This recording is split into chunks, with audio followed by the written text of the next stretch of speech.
In 1969, the United States government officially announces it will stop investigating UFOs.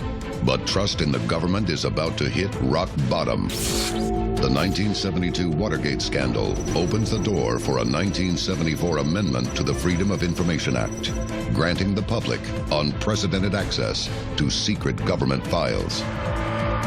They reveal that while the U.S. Department of Defense may have closed its public investigation into UFOs, hundreds of well-documented sightings still defy explanation. The declassified documents also reveal that multiple government agencies have been hiding important UFO sightings for decades. Join us as we investigate why top-secret government agencies still study UFOs, but keep their findings classified. A global effort has begun. Secret files hidden from the public for decades, detailing every UFO account, are now available to the public. We are about to uncover the truth behind these classified documents. Find out what the government doesn't want you to know. Unsealed Alien Files. Exposing the biggest secrets on planet Earth. In 1975, UFO sightings spike in all corners of North America, many near military installations. It's documented that unidentified craft were getting into restricted air zones, even above nuclear installations. Who or what is entering restricted airspace? And what is the U.S. military doing to stop it? Unsealed case file, the Wurtsmith incident.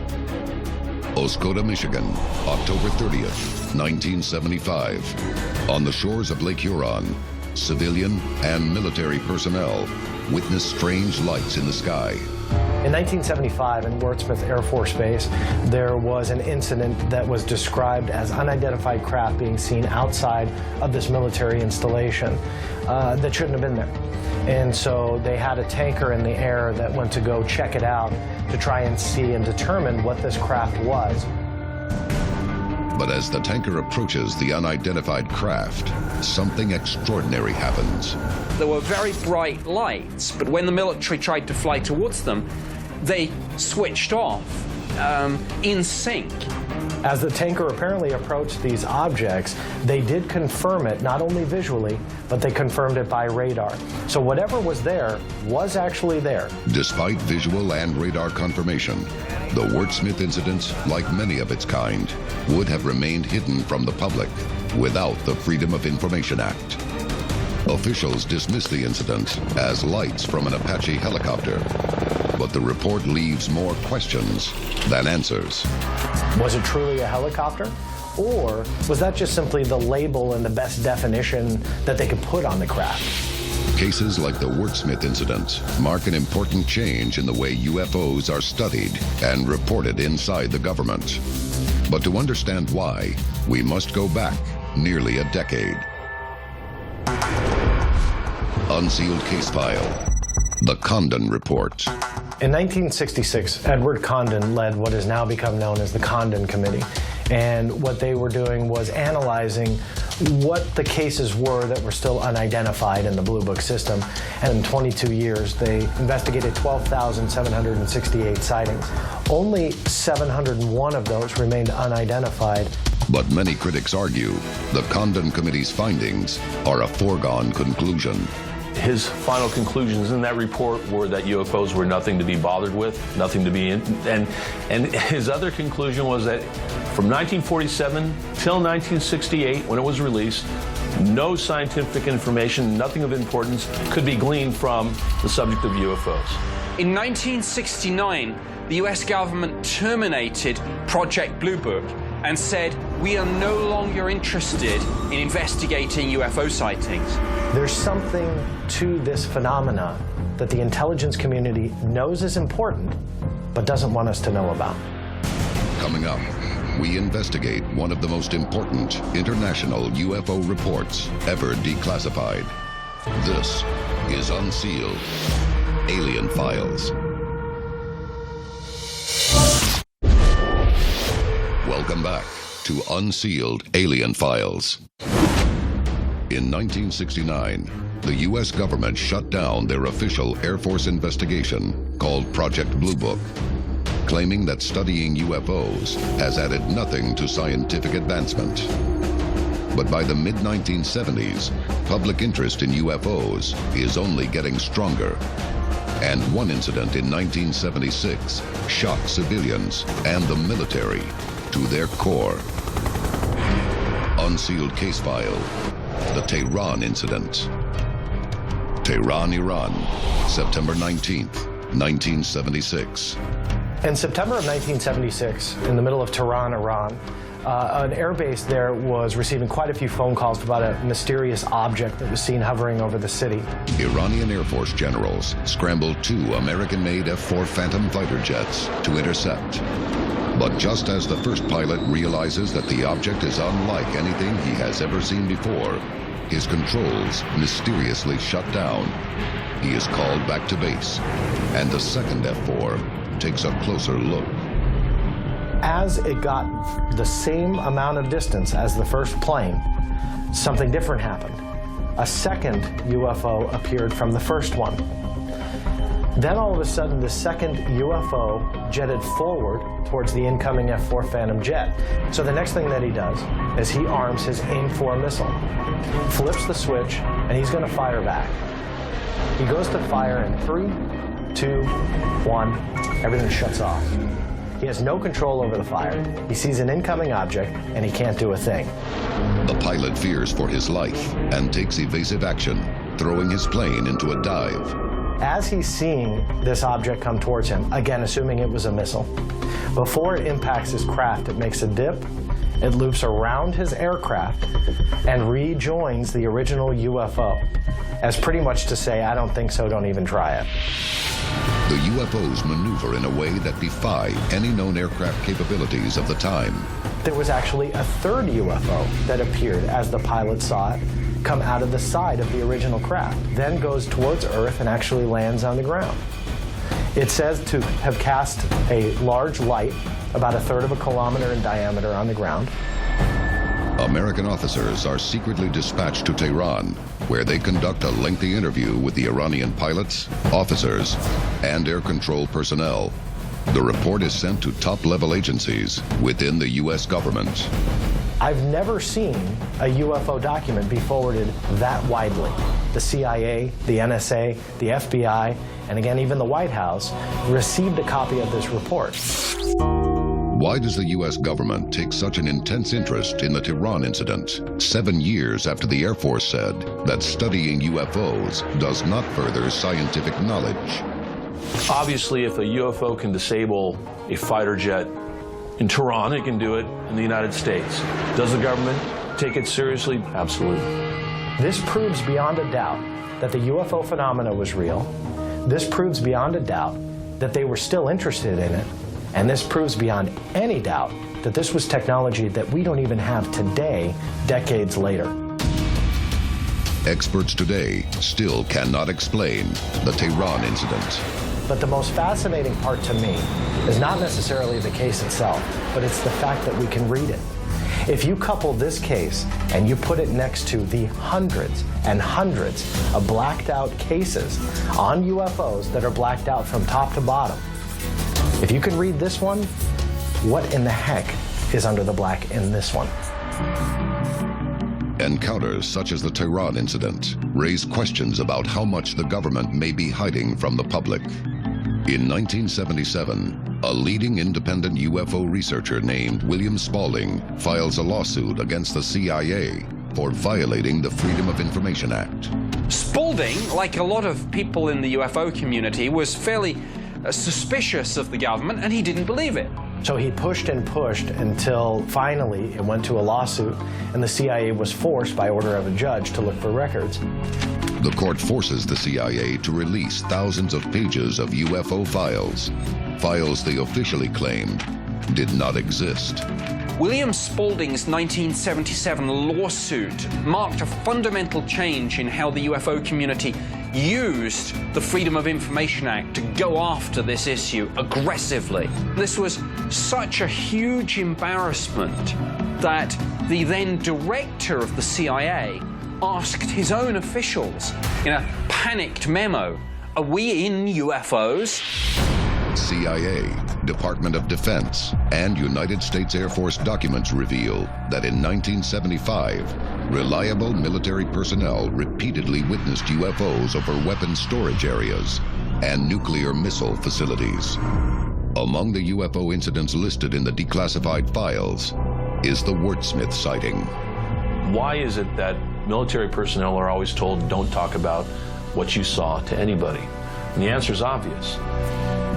If you're trying to deliver a message to the public that these things are nothing to worry about, you don't want your employees going around talking about them like they're real.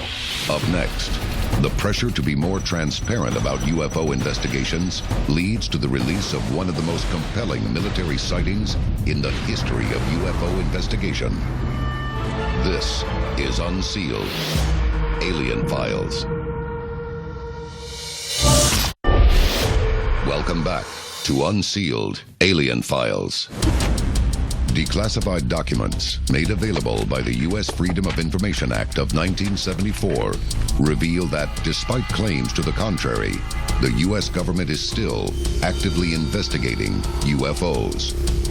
But one case, involving high-ranking United States Air Force personnel stationed in England, becomes a watershed sighting in the history of ufology. Unsealed case file, the Rendlesham Forest Incident. December 1980. The Rendlesham Forest UFO incident took place in December 1980 in the United Kingdom, but involved two United States Air Force bases. These were actually two of the most important and sensitive bases in the entire NATO military alliance. And this was a time of great tension in the Cold War. For 3 nights at the twin Air Force bases RAF Bentwaters and RAF Woodbridge, witnesses investigate a remarkable close encounter. And on the first night of what was actually 3 nights of consecutive activity, this UFO landed. Security, police, and law enforcement personnel in the military went out and encountered a small triangular craft which had landed in a clearing. One of the airmen gets close enough to report seeing strange symbols on the side of the UFO and even claims to touch the craft. After a while, it rose slowly up above the ground. It cleared the tops of the trees and it accelerated away at immense speed. On the third night, Deputy Base Commander Colonel Charles Halt joins the investigation. He threw together a small team of military and he went out into the forest, in his own words, to debunk this UFO nonsense and to put this whole ridiculous story to bed for once and for all. But nothing could prepare Colonel Halt for what he was about to see. Over a period of some hours, saw extraordinary activity in the sky, including an object which fired a pencil-thin beam of light down at his feet. During his own sighting, it was his habit to carry with him a small handheld cassette recorder on which he documented his observations. This we have on audio tape, and that tape has survived. The tape, recorded by Colonel Halt during the encounter, is considered one of the most compelling pieces of UFO evidence in history. Here he comes from the south. He's coming toward us now. Now we're observing what appears to be a beam coming down to the ground. Taken collectively, the Rendlesham Forest incident is the most compelling, best evidenced, and I think significant UFO incident in the world. But the significance goes far beyond eyewitness accounts. There was indeed both a Royal Air Force and a NATO report that the radar establishments did indeed have an uncorrelated target. And they measured the radiation at this site, and the radiation had spiked. There's radiation where it shouldn't be, at the edge of a forest. Why? After the incident, Halt makes an official report to the UK Ministry of Defence a seminal document now known as the HALT Memo. It's an extraordinary document. It's got this very low-key title, Unexplained Lights. When you actually read the thing, it talks quite clearly about a landed metallic craft and about the physical evidence in terms particularly of the radioactivity levels. There is absolutely no doubt that these documents are the government's own investigation of this. So did the Rendlesham incident actually occur? Yes, it absolutely did occur. Multiple witnesses, we had an object on the ground, we had radiation, we had the deputy commander of the base involved who actually saw it. Despite the compelling evidence, the UK military concludes that the Rendlesham Forest sightings are an optical illusion. But 20 years later, under mounting public pressure, the UK government commissions an in-depth study of many UFO sightings across the country. Unsealed case file, the Condign Report. Project Condign was a UK government intelligence study into the UFO phenomenon. The final report was stamped secret UK eyes only. The Condign Report tries to answer questions that have lingered since the Cold War. Could UFO sightings be Soviet technology? Are they our own top-secret black projects? Or is it really just atmospheric anomalies? One of the other fascinating things is that it actually dropped the term UFO and replaced it with UAP, unidentified aerial phenomena. So when we use phrases like UAP, it steers people almost away from a nuts and bolts interpretation that we're dealing with solid, structured craft. And it focuses the debate on, for example, exotic atmospheric plasmas, which was one of the Project Condign conclusions. Coming up, we uncover the motivating force behind covert government UFO investigations and find out what's really at stake.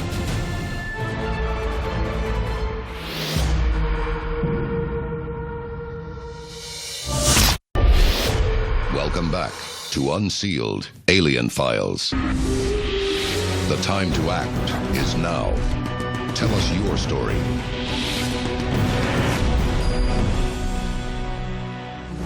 Declassified documents prove that government agencies have been investigating UFOs long after they claim to no longer be interested in the phenomena. But when it comes to disclosure, the National Security Agency looks like it has come to the end of the line. The National Security Agency has really shifted towards kind of more of the spying role. They're the ones that go out and try and figure out what the other enemies of the United States of America are actually doing. According to John Greenwald, the NSA has admitted it hasn't been keeping its records in good order. Under the Freedom of Information Act, you can request what's called a mandatory declassification review. Greenwald sends a request to review 100% of all UFO records that the NSA has released. After waiting a considerable amount of time, the National Security Agency told me under the Freedom of Information Act that they lost 100% of those files. What kind of secret is so compelling that even the documents pertaining to its existence have been erased? Having done this job from the inside, I've met a number of people, politicians, military officers, intelligence community personnel, who are absolutely convinced that some UFOs do indeed involve visitation of extraterrestrial spacecraft and indeed entities. If it takes 30, 40, 50 years for these secrets to be declassified, it's possible that our children, our grandchildren, will see a whole new batch of evidence come to light. Have governments made contact with an extraterrestrial being? And if they have, why are they keeping it a secret? This is Unsealed Alien Files, exposing the biggest secret on planet Earth.